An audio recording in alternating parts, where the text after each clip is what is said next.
Welcome to the Alchemy for Authors podcast. I'm your host, Jo Buer. If you're an author, aspiring author, writer, or wordsmith, you're in the right place. Join me every week as I chat with authors and industry professionals and share my own experiences about using manifestation and mindset practices to supercharge our writing lives. We'll explore ways to overcome writer's block and imposter syndrome. We'll find motivation and inspiration to get our butts in the chair and our stories written. And most importantly, we'll embark on creating lives and livings doing what we love. If you've ever dreamt of a prolific, wealthy, happy or healthy author career or writing practice, then this show is for you. So let's dive into Alchemy for Authors.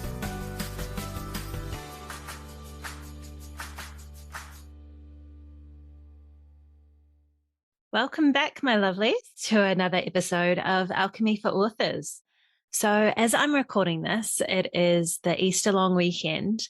And yesterday I got to interview a wonderful guest, Monica Hay, who is going to be on our show in the future here. And we talked a lot about manifestation and the role that manifestation can play in our writing lives and creating and supercharging our author lives, our writer lives, so that we really are doing what we love and living wonderful lives that we all envision for ourselves. And that really got me thinking about my own author journey and how I have utilized manifestation to create the life that I'm living now and to jumpstart my author journey. So some of this I've shared with you before, but I think it's worth sharing again. And I think it's important as you listen to this to keep in mind that I am not an expert at all in manifestation. I am still learning and growing every single day. Part of the reason behind creating this podcast was so that I could learn from other experts in the field and utilize that in my own practices. I am also a pretty new author. I've been at this for only a couple of years, really. Putting books out in that. And I have 4 books to my name at this point, which I'm actually quite proud that I've got 4 books, considering how crazy busy my life is in every other way. But I have learned a few things, and in reflecting back too, I'm hoping that some of the things that I've learned and some of the practices that I put into play to get to where I am now might help some of you, particularly if you're just starting out yourself and maybe you haven't written your first book, but you've got that seed of that dream in you and you want to. It's that wanting, that desire that that you're being called to be an author or a writer, and you just don't quite know how to take that first step. So I'm hoping that some of this will resonate with some of you. And of course, all of our journeys are different. What works for me may not necessarily work for you, and vice versa. So as you probably already know, I've always had the dream of wanting to be an author, or as far back at least as I can remember, to age 6, when I decided that writing was going to be my thing. And even before that, when I was 5, and I remember my very first day attending my first primary school, and I was being walked around by my mum and the principal at the time and shown the school. And we stopped at the school library, which was really a very, very small room, but it was just absolutely packed and lined with shelves of books. And I was in complete awe. I just felt like I had found my real home. And I don't even think I could read anything at that point. My parents were pretty good with my schooling before I started school and teaching me the basics of like counting and that, but I don't know that I could actually read anything. And yet I remember pulling these beautiful chapter books and novels and that off the shelf at 5 years old and just stroking their covers and opening the pages and looking at all the words and just feeling innately that it was something meant for me. So I spent my primary years, my teenage years, my 20s, my 30s, all dreaming and envisioning myself as one day I was going to be a published author. One day I was going to write books for a living. And of course, I'd get sidetracked by day jobs and relationships and travel and all those other good things that come along in our lives. And I would push those thoughts to the back burner when something new and shiny would come along and go, oh no, maybe photography is my thing. So I'll go be a photographer's assistant for a while until I learn the ropes, or maybe interior design is my thing. And so I'll go get my certification in that and work in those jobs. I never lasted very long in those other careers because there was always this innate pull behind the scenes of, oh, but I really want to write. I love books. I want to write. Sometimes it would lead me to jobs that were like shadow jobs. They were kind of close to that passion, that dream. Like I managed bookstores for a while. I worked as a librarian. I volunteered within schools as a literacy assistant. I did lots of those kind of things because I thought that that might fill the well and be just more realistic, right? Because in my mind, I didn't know anybody who had written a book. I didn't know any authors or poets or anybody who was actually making a living from that. Those people who I saw were doing that, you know, they were the Stephen Kings of the world or the Nora Roberts or people who were living lives so far out of my reach, I thought at the time, that they must have just been born with some kind of special ability or talent that us normal people did not have. You know, I didn't really believe it was in my sphere of being, I think, to be an author, no matter how much my heart yearned for that. And I would be telling my friends and family, oh yeah, I'm going to be writing books one day and all the rest of it. I don't think I fully believed it. And so that led me to starting novels and not finishing them, writing short stories and not finishing them, writing really, really atrocious poetry and doing all the things. When I was in my 30s, I moved away from Canada where I'd been living for several years and moved back to New Zealand where I was born and back to my family. And that urge to write got so much stronger, so much so that I began studying the routines of other authors. I began devouring books on writing so much more than I had in the past. I began listening to podcasts, Joanna Penn's podcast, The Creative Pen, that was just absolutely mind-blowing to me. I just adored it because she really just opened this door as to what was possible for somebody who had no experience in the writing realm to create a living through writing. I went back to university and I completed a degree I'd started way back in my 20s, but it led me to getting this specialization in creative writing and allowed me to be part of some writing workshops where I actually got to work under the tutelage of a published author here in New Zealand. And she liked my work. And so that was a huge buzz for me and made me really start to wonder and consider if maybe I could do something with this. Maybe I too had that special power.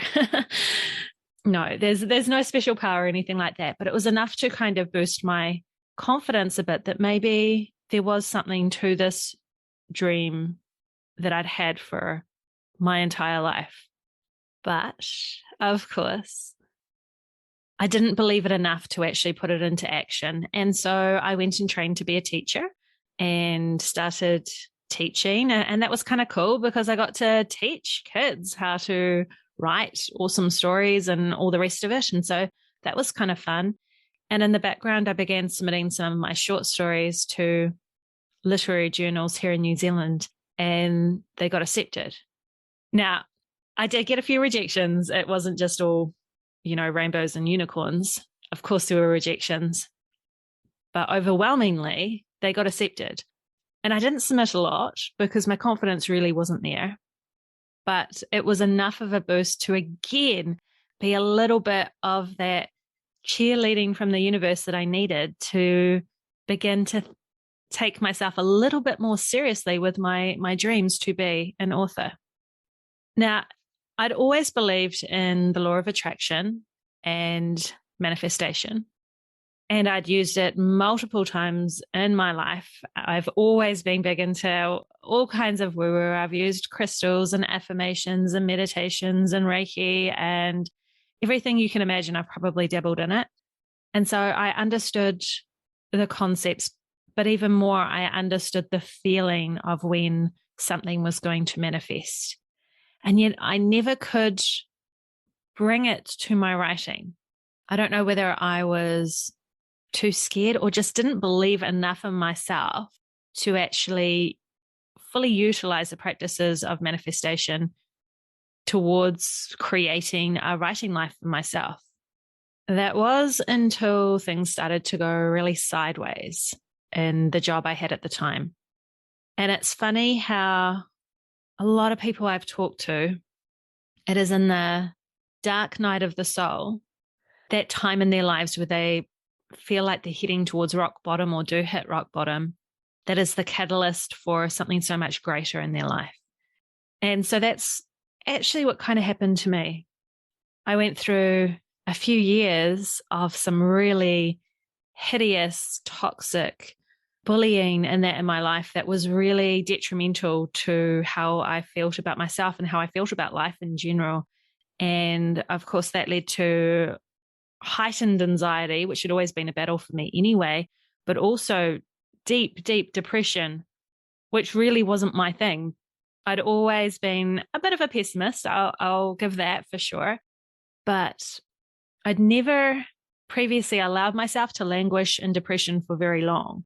And I know that sounds kind of silly. And I have people in my family who legitimately suffer from depression. And so they don't necessarily have that ability to be able to pull themselves out whenever they feel themselves going under.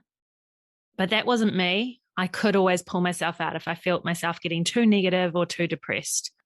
I, would surround myself with all the good stuff, all the uplifting meditations and affirmations and self-help books and all that. And I could usually pull myself out of it. But during these years where I was really in a not so great place, that was near impossible. It didn't matter how much I worked at that. I was so beaten up on the inside. My self-esteem had just crashed so severely that was near impossible. And so, I did all the things that I thought I could do. I went to counseling. I wasn't keen on medication, so I didn't go there. And even the counselors that I saw said it was, situational depression. If I was out of the situation, I wouldn't be depressed. Only I didn't really see an out for the situation. But it really was the catalyst to jumpstart my writing journey. Because although I'd been doing all this like homework behind the scenes for many, many, many years, I'd never actually taken myself seriously as a writer or taken those steps to create a writing life for myself that I'd always envisioned, until I felt like I had nothing to lose, no confidence left, no self-esteem to be destroyed by rejections from the world over my writing. I needed to be at rock bottom to be able to move forward. And that's absolutely what it took. I couldn't foresee a future for myself. And so therefore, I felt like I had absolutely nothing to lose by going all in on the seed of a dream that had always been there. Part of me also thought maybe writing will be my savior. And not in a let's get our feelings and words down on paper and heal ourselves that way, which I've talked about in other podcasts and is legitimately does help, does work, does help get you out of those really dark times and those really dark funks. But I began to wonder if maybe I could remove myself from the situation I was in, remove myself from the people I was surrounded by, if I could create an entirely new career for myself. And you have to understand that at that point, I didn't really want to be around people. People had hurt me at that time, had really destroyed the confidence that I'd had in myself. And so I really wanted a career that meant I didn't have to have people around me, which, as I know now, is impossible. And I wouldn't want that. I wouldn't want that at all. I really love people. I was just going through a bad time. But that dark night of the soul was the catalyst for me to get my butt into gear and go, all right, well, I've got nothing to lose. My self-esteem could not be any further through the floor right now.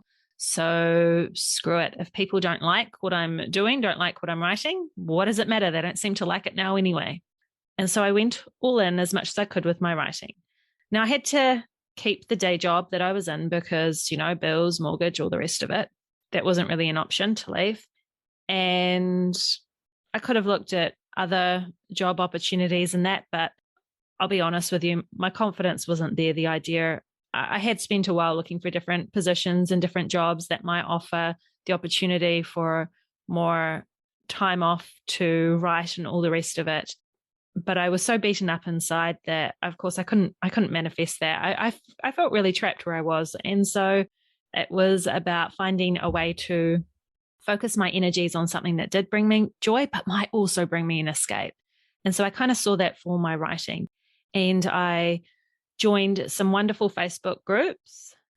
20 books to 50K was one of them, and Wide for the Win. And they were just eye-opening because there were people who were doing it, who were creating author careers, who were earning big bucks, more money than I had ever imagined you could from writing, unless you were one of, the people who'd been around for a very long time, Stephen King, Nora Roberts, like I'd said. But people were doing it, and sometimes they were doing it in incredibly short amounts of time.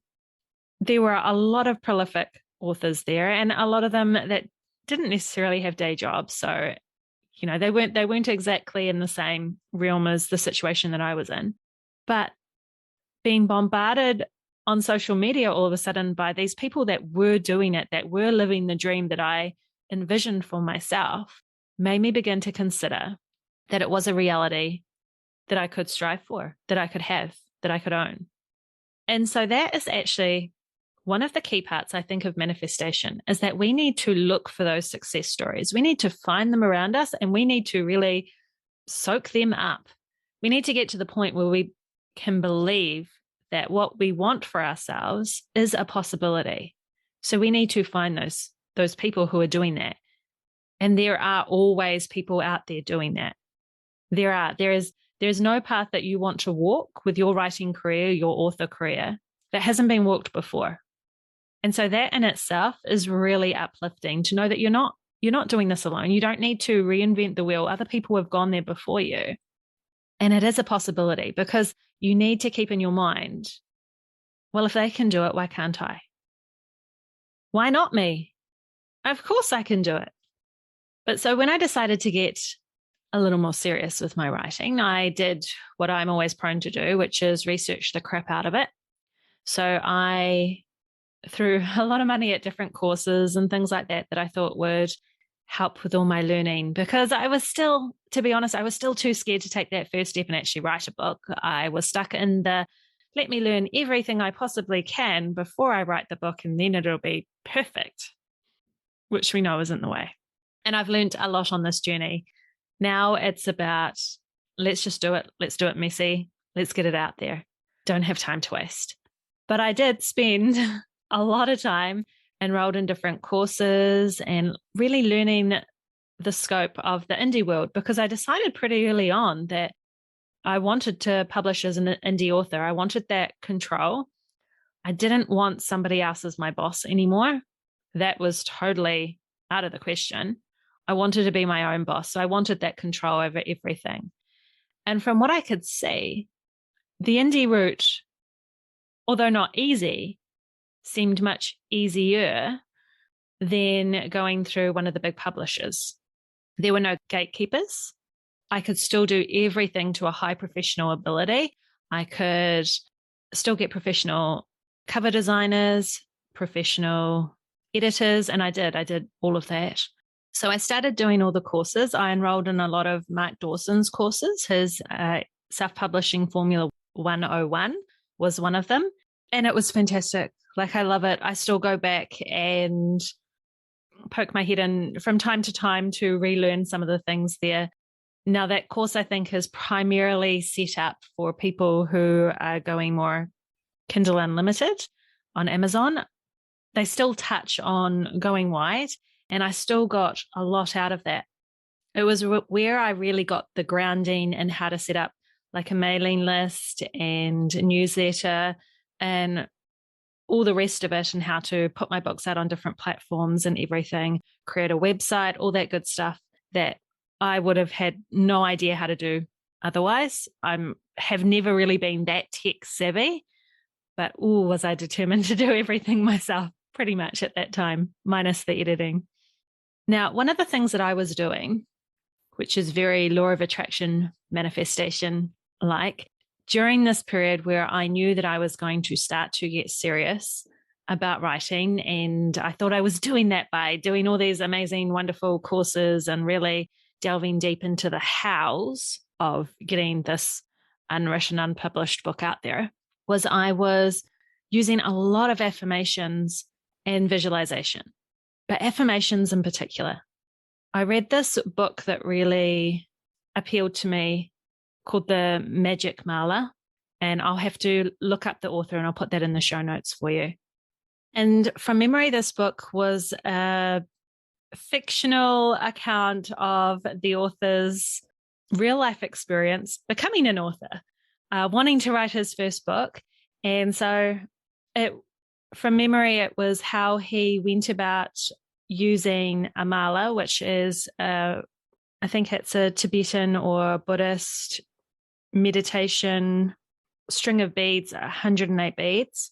And somebody's going to be able to correct me on this because obviously I'm not all up on this. But in the book, the author used the beads and would touch every bead and say something that he was grateful for every day. And he started to see that his life changed. He wasn't very happy with his life at the time, and he started to see that his life changed just by doing that every day, touching every one of those 108 beads and saying something that he was grateful for. And so, any excuse to shop around for beautiful beads and crystals, I took the time and I purchased a couple online of some just absolutely gorgeous beads, and I started to do the same. And I had a bit of a commute to my job. It would take anywhere between 35, 40 minutes. Me driving countryside, it was actually fantastic. It was where I really consumed originally a whole lot of wonderful writing podcasts and uplifting things so that I could at least start my day feeling really jazzed up and happy about life. But I would also, I don't know if I should really be recommending this as you drive, but in one hand, I would have my mala beads and I would be going through doing the same thing. And I'd just be doing it rote. So I wouldn't need to take my eyes off the road or anything like that. But I would just be every single bead I'd be saying out loud or thinking of something that I was grateful for, just to try and shift my energy, to start to open myself up to the good things in life, despite being surrounded and sometimes quite often overwhelmed by a lot of the negativity. So I would do that all the way to work. And then I started to change it up based a little bit on this book, again, The Magic Mala. And I would start to say affirmations about what I wanted for my writing life. And so I would say something along the lines of, I am a prolific full-time author, or I easily write my first novel and have it published. But I would do it over and over again, or I would earn this much money from my books. Or for a while there, I was really focused on a money amount, and not even so much connected to the books, but a certain amount of money that I wanted to be earning, because somehow I thought that would free me up to, I don't know, do my writing or something like that. I'm not quite sure. But that's how I would spend my commute every single day for, gosh, just months and months and months, maybe even a whole year.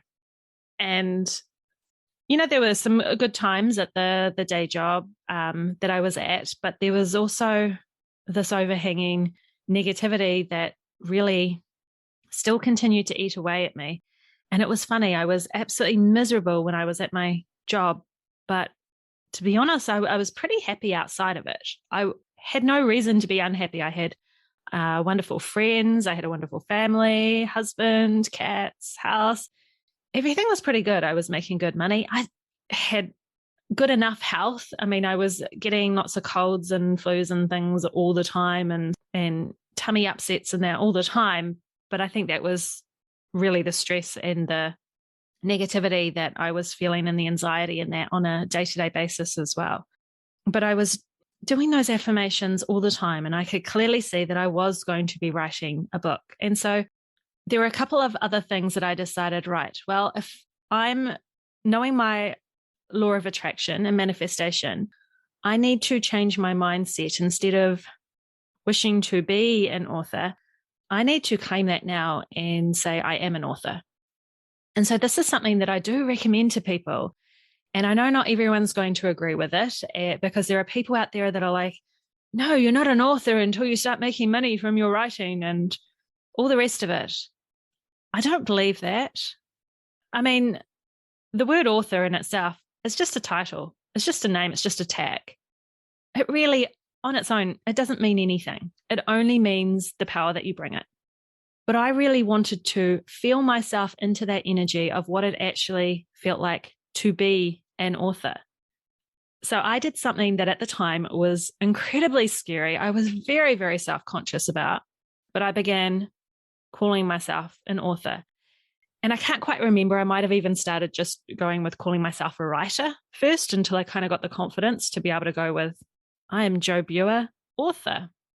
And the ways that I started to do that is I created a Facebook account and eventually a Instagram account as well, where it was Jo Buer, author, not just Jo Buer anymore. Not just Jo Buer, title of my day job. When people asked what I did, when you meet new people, I used to go to the gym a lot then. And so, when people are like, oh, so what do you do? No matter how uncomfortable it really made me feel at the beginning, I would always say, oh, I'm an author. Oh, and I work blah, blah, blah, blah. Or, and I do this. And this is another thing, and you'll find me doing it now. I refer to my day job as a day job. I very rarely actually say what I do. And it's not that I'm not proud of what I do. I am, what I mean by what I do is my main money maker at the moment is my day job. It's just that it's not really the identity that I most feel aligned with or I most resonate with. It's part of my identity. I get that. But I really want to put out to the universe in as many ways as possible that I am an author and writer first. And so even though I wasn't sitting down and writing, I wanted to just start with those small little tricks that I could do to try and shift my own mindset around this persona that I wanted to eventually actually physically become. And so that was through claiming the title of author.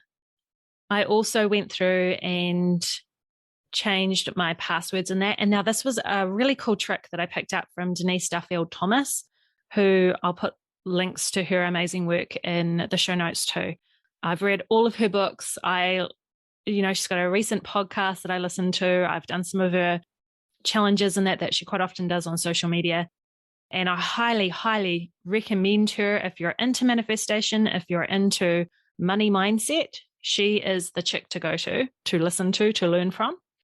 And one of her tricks was to change your passwords to things that reminded you of your vision.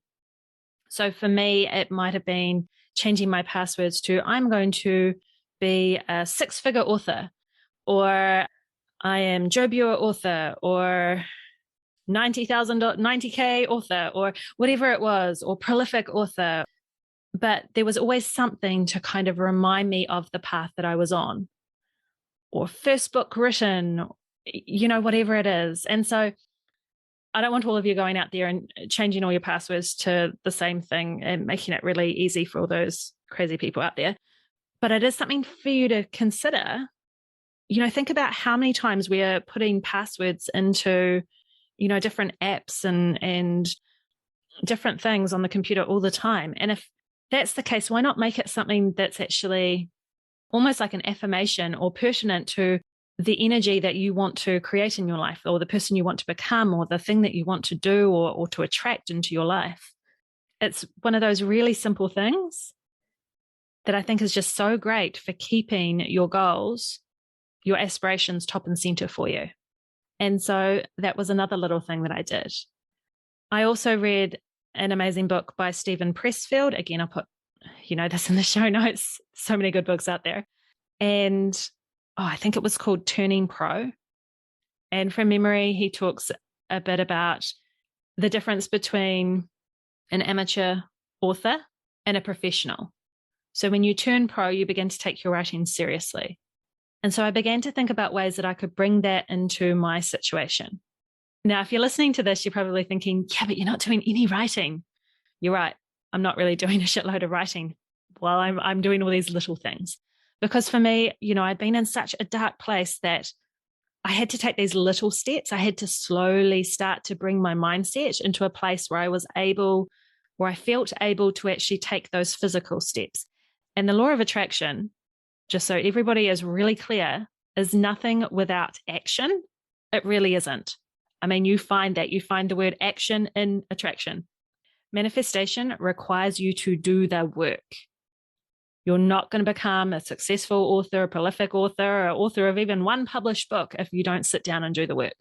But to get myself to the point where I could do the work, I had to feel like I was doing all these little steps. Looking back in retrospect, I wonder how much of that is also because I had ADHD.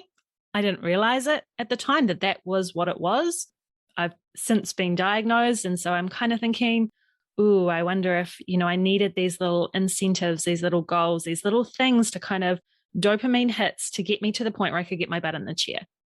But whether you have ADHD or not, I mean, hopefully some of these things might even work for you, or you might be able to adapt to suit you. So I was doing the affirmations with the mala beads. I was thinking of myself as an author. And to do that, I also began to, and depending upon your circumstance, I don't always recommend this, but I wasn't in a particularly positive, uplifting environment. So I began to cut back on my responsibilities there. Done was better than perfect. So for my day job, I was doing the best that I could in the circumstances. And to be honest, if you've ever found yourself in a really toxic environment, it's hard to bring your A game anyway. You do your best. And I do, because I'm a bit of a people pleaser. I don't want to let anybody down. And I always feel that sense of commitment and responsibility and accountability that you still try and do your best. But, when you're really feeling beaten down, it's hard to bring your A game anyway. But I'd also decided that I wasn't going to be taking on any extra responsibilities anymore.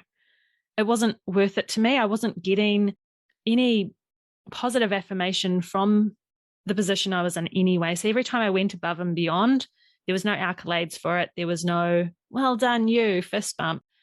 So I decided, and this was really, really tough, and actually brought a whole lot of guilt and all sorts for me, but it was really backing off. So I reserved some of the energy that I would normally give to the day job for myself so that I could actually have that to give to my writing and this author career that I was envisioning for myself. So I was holding back a little bit from giving 100% and burning out.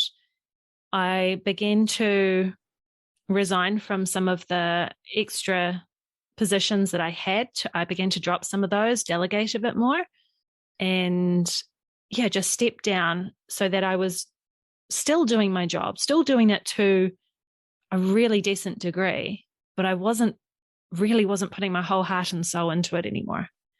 And I still, when I think back at that, I still feel a bit icky about that. But I also think when I'm on my deathbed, how much is it going to matter what I gave to that job versus what I've achieved for myself now? I had to get really serious with myself about what was more important. I'd always believed and fought for other people to follow their dreams. I've always believed that if you've given a seed of a dream or a deep desire, then that is meant for you, that is sent for you for a reason. And your responsibility is to do that thing, find a way to do that thing. And I couldn't keep encouraging others to do that and then bow out on myself. So I had to get serious. Was this something that I actually really wanted? Did I really believe that I could create for myself a life that I loved, that I could get out of this toxic situation, that I could write books and delve into that author world? Or was I just full of shit? Because if I believed it, then I had to start doing these things. So I pulled back from work, and I found that there was a new buzz inside me. There was still all this yuckiness and some bullying and some just really gross stuff going on in my life that I was really, really struggling with. But there was also beginning to be this ember inside me, this glowing inside me. It's so hard to explain, but this energy of hope and possibility. And like I was beginning to align with the path meant for me. And it's funny that when you start to take these steps and you start to say to the universe, this is what I want, the universe collaborates with you, it works with you, and it starts to help you along that way. And sometimes it's really subtle at the beginning, and sometimes you won't notice until retrospect, but there's always stuff going on behind the scenes. And so every opportunity outside of the day job, I also would try to really dive into this other world of what other authors were doing, reading books, still continuing with these courses. But I was really trying to immerse myself in the success stories of other people. And again, I'm going to say that Joanna Penn was a huge inspiration for me, because if you've ever listened to her podcast, she talks about how she started her author journey and she was in a situation where I think she worked in ICT and she was really miserable in her job. And she was just so unhappy and had this dream to maybe write books. And so her very first kind of step out that gate was to write a book about how to leave your job and to do, find a job that you really love, a career change that you really love. And she talks really openly about her ups and downs with that, but it was the catalyst. And honestly, I mean, if this path is meant for you, as soon as you take that first step, there is no going back. Like, it's such an amazing journey. And so I was beginning to get all these ideas for stories. Now, actually, that's kind of a lie, because I'd always had these ideas for stories. And I had dabbled in NaNoWriMo a few times before, and I had written 50,000 really atrocious words that weren't a story. They were maybe a beginning and part of a middle, but without an end. But these ideas began to solidify a little bit more. And I began to think about what I would like to write, what appealed to me, what felt good to me. And it's funny because even though in the back of my mind, I was like, yes, I want to be a full-time author. I want to be doing this for a living. No matter how much I heard it on different podcasts and, Mark Dawson's course and everything like that, I wasn't doing the things that you should do if you're really serious about having a career as an author, like as a self-sustaining business and full income and everything, which is, thinking about the market, considering writing to market, considering writing series. That's actually just not being my thing. So I think I knew all along, even if it was just pushed a little bit down, that it wasn't about making a living from my writing. It was doing what I was passionate about. It was about walking my talk and believing that you can do, or not believing, but actually doing those things that bring you joy in your life and finding a place for them. So I began to think about these story ideas. And again, my commute was fantastic about that, because that's where the story ideas really started to solidify in my mind.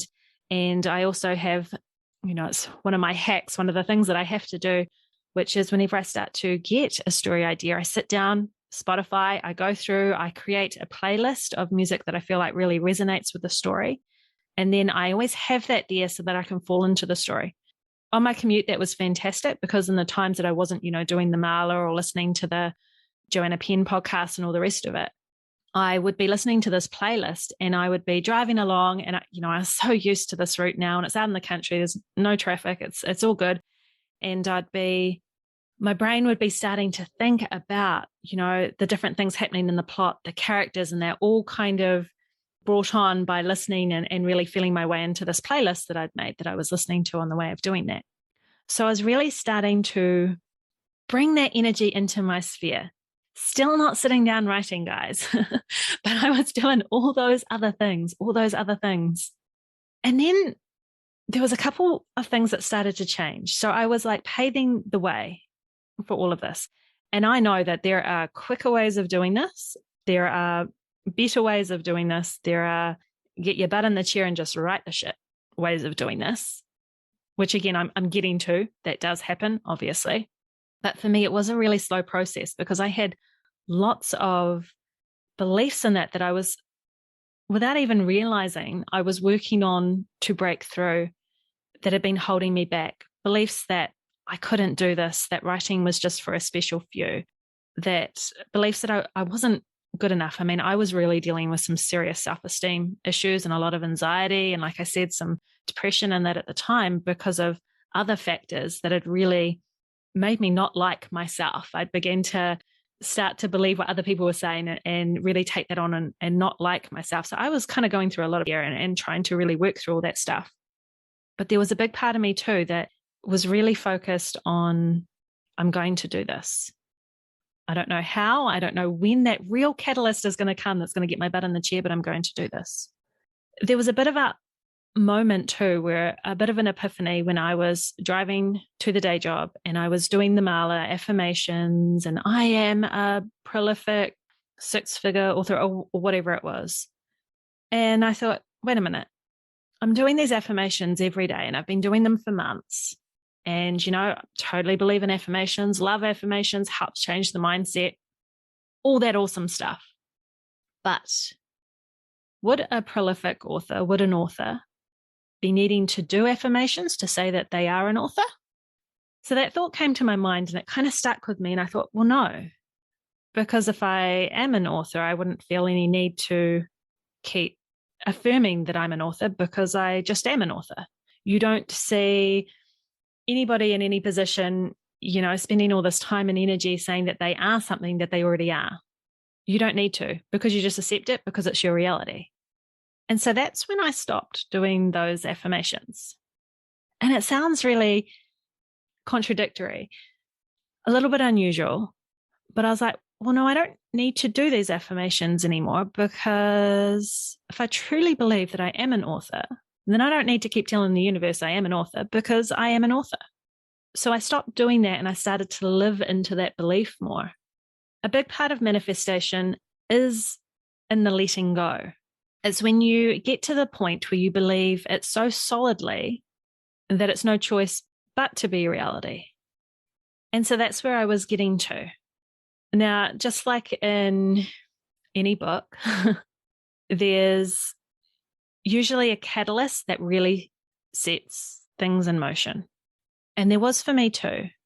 It took what ended up feeling at the time was one of the worst moments of my life to force myself to actually take action and put my butt in the chair and do the writing. So I'd been doing all the other things, or as much as I could. I thought I'd been doing lots. I'd been researching and learning and learning and learning. And gosh, I love learning. So that was no big chore. I'd been mulling over book ideas. I'd been creating playlists. I'd been affirming my identity as an author. I'd been starting to change up passwords and my identity on social media. I began to change the way that I thought about my day job and the way that I talked about who I was, my identity in that. I've been doing all those things, those energetic things.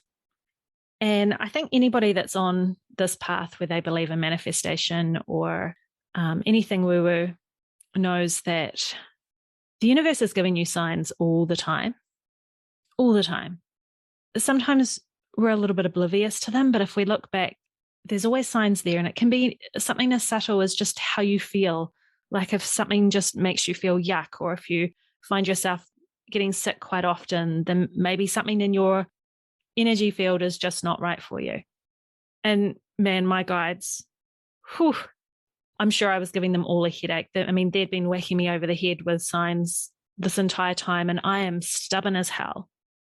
I'm like, my time, I'm doing things in my time. And, I'm seeing the sign you're giving me, but give me a sign of your sign, because that sign's not enough.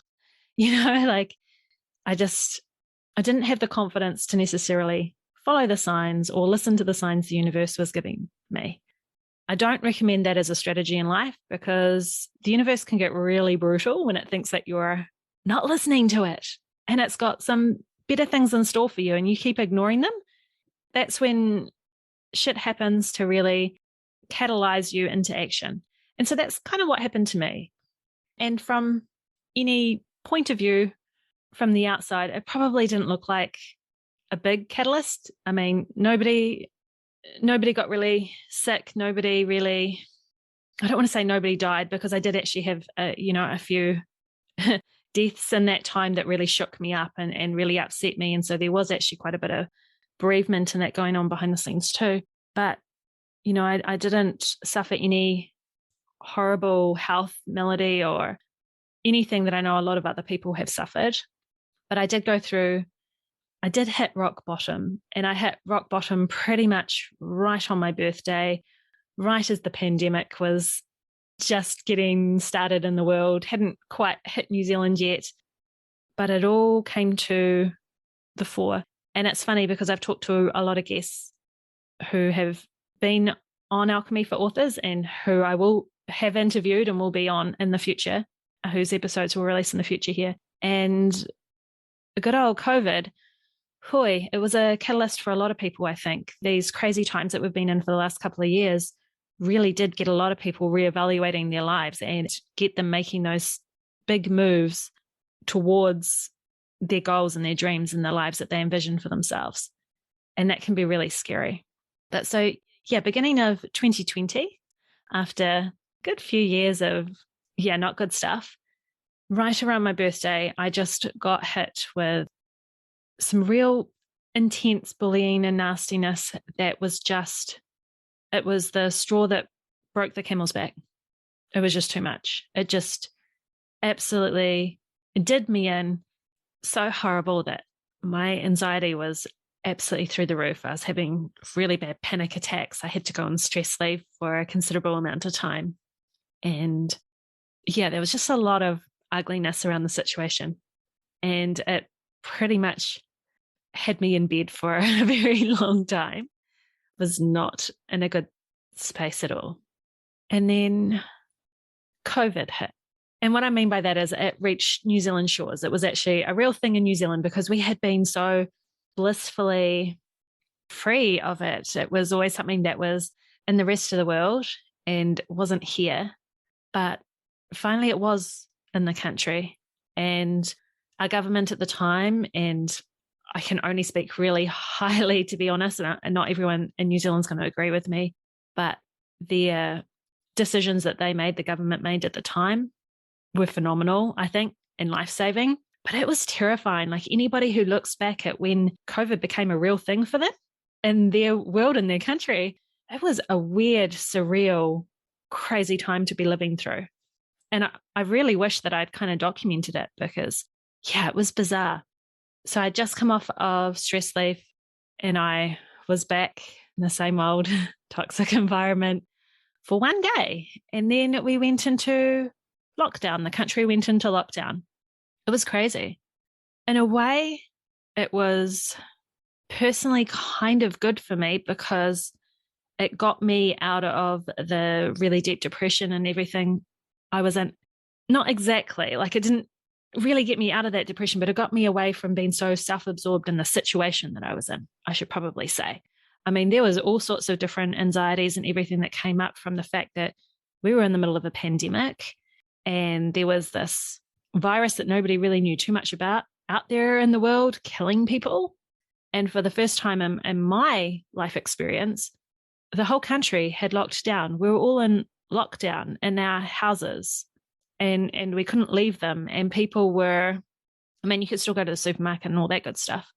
But, there were all these videos online about having to sanitize your groceries when you got them delivered or pick them up and all this other stuff that just really gets into your head and kind of does a number on you. And, I wasn't in a good space anyway.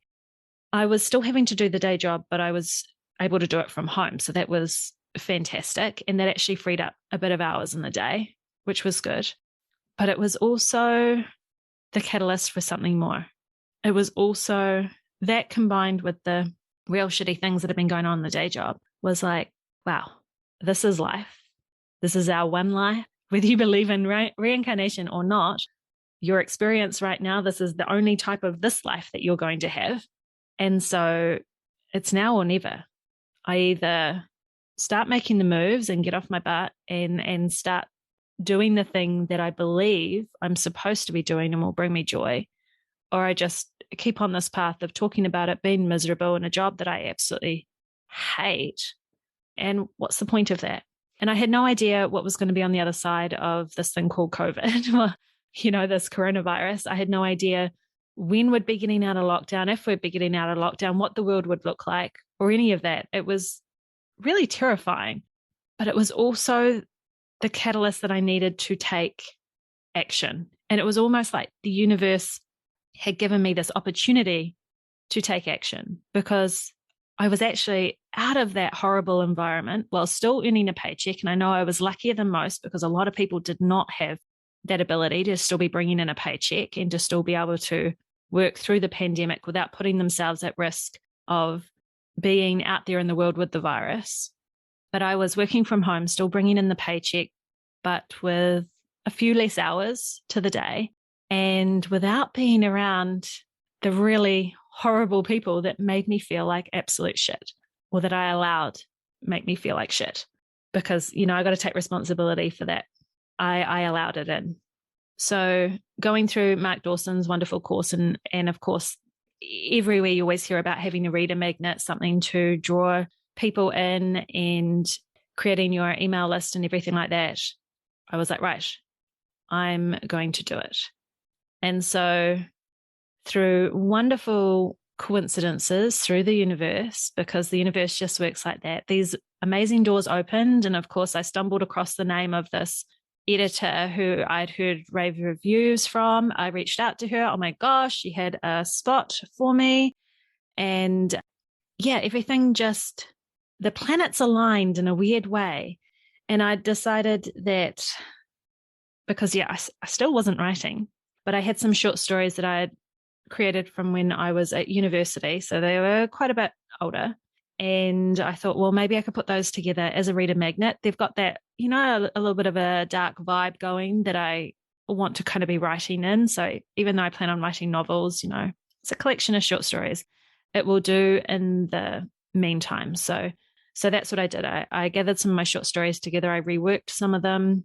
They'd already, fortunately, because I had created a lot of them through university, they'd already been workshopped quite a bit. I'd sent them off to my editor, and she was mind-blowing, just absolutely mind-blowing. And so I had this manuscript now of, I can't remember, maybe it was 6 short stories. It's Between the Shadows anyway. And I put it together, and with a huge amount of trembling and anxiety, I put it out in the world. I created my mailing list. I started to get people signing up to the mailing list. I used Book Funnel and Story Origin and did newsletter swaps, and started on the journey of every 2 weeks putting out a newsletter, which I am still doing, still learning. And then I started to write my novel. And I took the crux of, or the idea of, something that I had written during one of my attempts at NaNoWriMo, and kept next to nothing of it, stripped it all the way back. Maybe some of the first couple of chapters slightly aligned to what I originally wrote.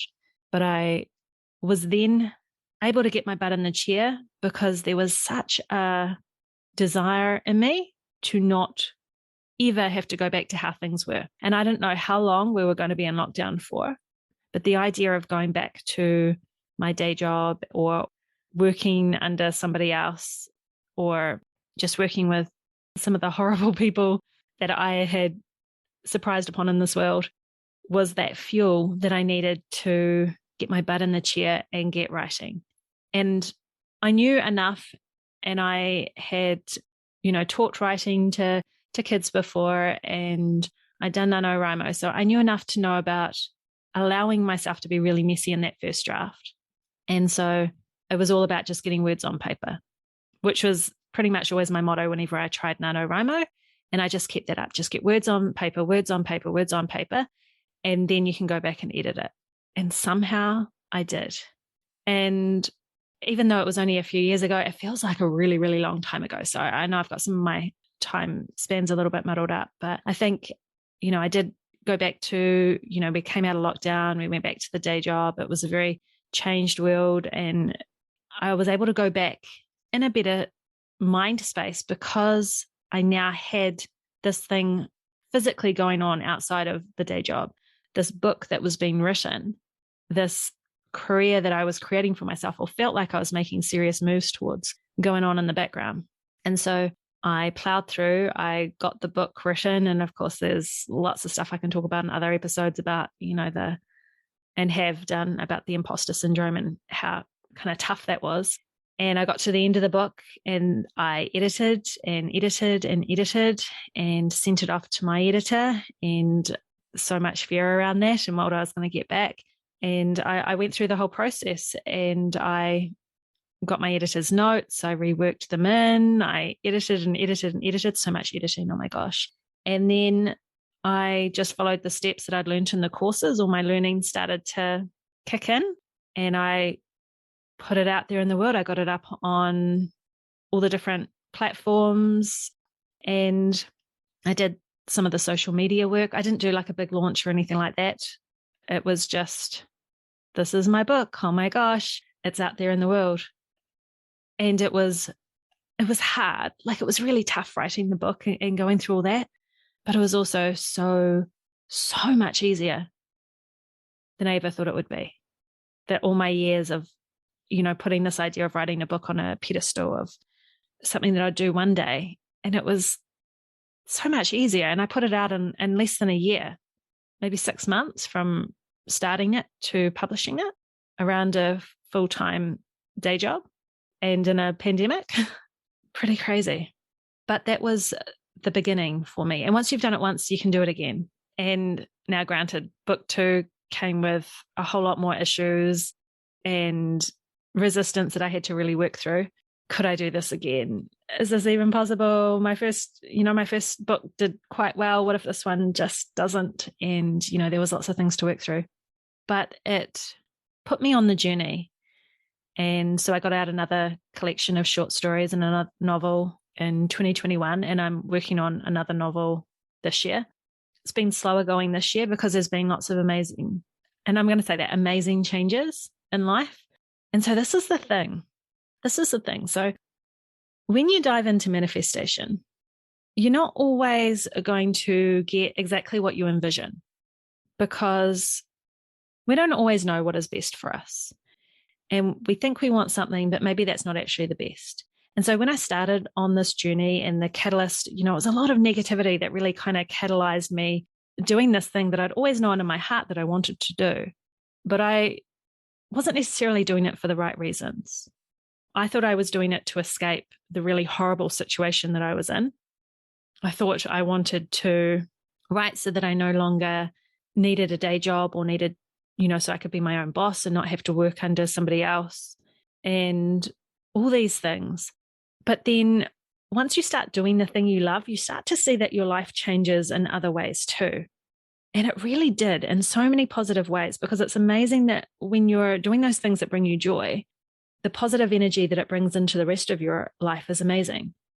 And so what I found is the more I took action, because action is the key word, you're not going to be an author or a writer or do any of those things if you don't actually do the stuff. When you start taking action, it changes everything around you. There's synchronicities that happen and people that come into your life that are sent from, I don't know, just gifts from the universe, really, to kind of show you your next step. And the right people come into your sphere, or you find those books that really speak to you, or those podcasts that give you your next step and that kind of thing.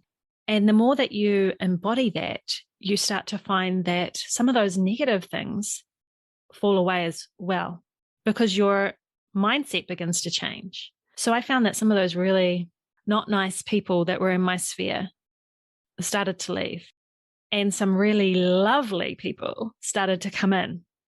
Or I began to forge much deeper, fabulous relationships with some of the people that were in my sphere, but I just hadn't really had those connections with previously.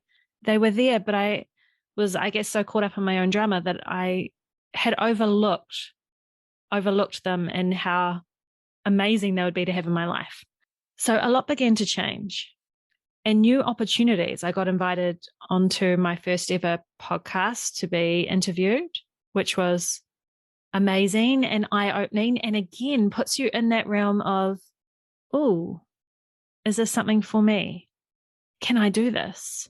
And then there are circumstances like situations where the universe is like, oh, so you've been thinking about maybe doing a podcast. Well, here's this person that you absolutely admire, and they've got a course, and you should really step up and do this. And then, of course, I'm like, okay, universe, give me a sign. All right, you give me a sign, give me a sign. Let's just make sure. And, the universe comes through, it gives me the nudge, and I'm getting much, much better at listening to those calls now to do things. And, I've just had these amazing experiences over the last couple of years where things have come together, where opportunities have come, and I've had, desires to do things, and then they'll just fall into my lap, or I'll just meet the perfect person at the time that I want to, well, for like on this podcast, the perfect person that I want to be interviewing, and they just come out of nowhere, or some kind of weird serendipity kind of happens to let them cross my paths or reach out to me. There's just been so much amazing things. I did, obviously, like I've well and truly left that day job, best thing ever. But, I wouldn't have a few years back, I wouldn't have had the ability to do that because I was just not in the right space to have the confidence to leave. It was like being in an abusive relationship, where you want to leave, you should leave, but you just can't leave, and you keep trying to find the good. And there's a sense of guilt and accountability that you feel that you've got to stick around. So I wouldn't have been in the right mindset previously, and I wouldn't have created for myself the opportunities that I have because, I just wasn't in that positive frame of mind. But since then, I've actually found myself in a new day job that I actually really enjoy. It complements my writing. It doesn't take away from it. So I don't have that huge, big desire to be making a full-time income from my writing right now. And hence, so if you're wondering, well, you've been talking about this, but you're not full-time author right now. Well, that's why, because it's not a huge desire for me right now, if I'm completely honest. I'm quite enjoying my life. I've had opportunities to help other people with their writing, and I've had amazing opportunities of meeting amazing authors from all around the world and talking to them and learning from them through this podcast. And just meeting amazing people. And I've got books on the go and big plans for my author career still. Like, it's still front and center. And so looking back, it might not sound like there was a lot of manifestation in there, but it really was, because it all does come down to the energy that you put out there, because manifestation is all about energy. It's all about creating a life that you love, creating your reality. And that all comes down to your thoughts, your actions, your beliefs, and your emotions. So if your emotions are not in a good place, you need to change your thoughts to get your emotions in a good place. And so that's what I did through the gratitude practice and the affirmations, which all suited me perfectly at the time for the space that I was in. I had to gradually change my beliefs. And, by taking that title of being an author and doing all those things until my actions started to follow suit, and I started to act like an author. There were other things I did too. I talked about Stephen Pressfield's book, Turning Pro. And so, I set up bank accounts that were specifically for my author life. So for royalties and for expenses and all that, I've kept track of all of that stuff. I've really tried to treat this author journey all the way along from a space of me living that author life rather than starting that author life. And so there have been things that I've invested in that I've had a long-term mindset of, because I want to do the best that I can and start off the right way with that sense of commitment to the universe that I'm in this for the long haul. I'm really legitimately enjoying the journey, enjoying writing what I want to write, meeting amazing people all around the world, and doing this podcast, all of it. So that was kind of a really long, deep dive into my story behind my author career so far. And there's so much more to it. And there's so many miraculous, amazing synchronicities that have gone on behind the scenes. And I'm sure you can relate that when you take those steps, when you do the hard work, the universe really does conspire in your favor and brings the right people and the right opportunities to your doorstep. And so if you're starting out on this journey, and maybe you're in a similar situation as I was, and you're not loving your life right now, but you know that you're supposed to be doing this, but you're just finding it hard to juggle your life with the life that you want to be living, then I'm hoping there might be some ideas or tips or something in my story that might help you along the way. That idea of just really bringing into your fold, bringing into your identity who you see yourself as being, changing up your energy to suit that persona that you want to encompass. I think let go.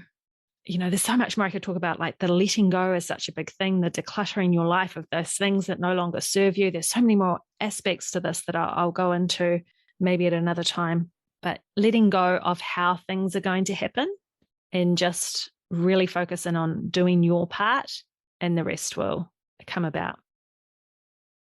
So I hope you enjoyed this episode and it gave you a bit of a background of my writing and manifestation journey. So here are some takeaways from today's show. 1. Sometimes a dark night of the soul is what's needed to free yourself of others' opinions and to get you started on the path towards your dreams. 2. Find ways to surround yourself with success stories and people doing those things that you want to do, even if it's through social media or listening to podcasts. If others can do it, you can too. 3.